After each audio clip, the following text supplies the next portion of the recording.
आणि आता पाहणार आहोत टॉप 9 मोठ्या बातम्या। आज विरोधक विधानसभेमध्ये आमदारकीची शपथ घेणार। पहिल्या दिवशी शपथविधीवर बहिष्कार घातल्यानंतर आज शपथविधी सोहळा पार पडणार। मंत्रिमंडळ विस्तारामध्ये भाजपचं धक्कातंत्र सुरूच।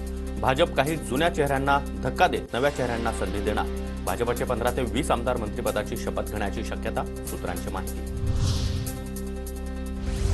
विधानसभा अध्यक्षपदासाठी आज अर्ज भरला जाणार। राहुल नार्वेकर आणि योगेश सागर यांचं नाव चर्चेत। भाजप आज कुणाचा अर्ज भरणार याकडे लक्ष।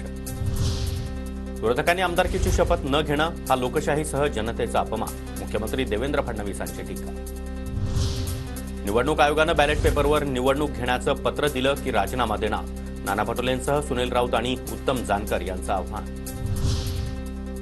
शरद पवार गटाचे गुलाबराव देवकर अजित पवार गटाच्या वाटेवर। गुलाबराव देवकरांनी सुनील तटकरेंची मुंबईमध्ये भेट घेतल्याची माहिती। जळगाव ग्रामीणमधून देवकरांचा पराभव।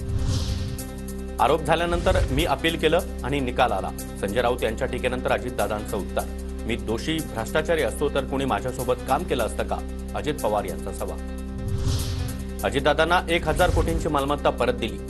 इलिगेशन स्कॅम मधून क्लीन चिट मिळाली, त्यामुळे एक है तो सेफ है म्हणजे अजितदादा, एकनाथजी आणि हम सब एक है तो सेफ है, भास्कर जाधव यांची टीका।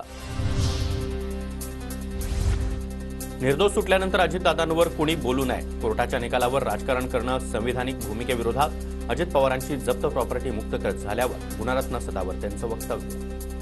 पवारांनी निकाल आल्याच्या नंतर दिलेली रिॲक्शन सुद्धा मला असं वाटतं की ते त्यांच्या अधिकारात योग्य बोलले। जोपर्यंत कोणतंही न्यायालय किंवा एखादी तपास यंत्रणा एखाद्याला दोषी ठरवत नाही तोपर्यंत तो पूर्ण अधिकार आहे, असं माझं ठाम मत आहे। डंके की चोट पे मत आहे, डंके की चोट पे अजित पवारांना जे आहे निर्दोष सुटल्याच्या नंतर मला असं वाटतं कुणी स्टिग्मॅटिक त्यांच्यावर बोलू नये।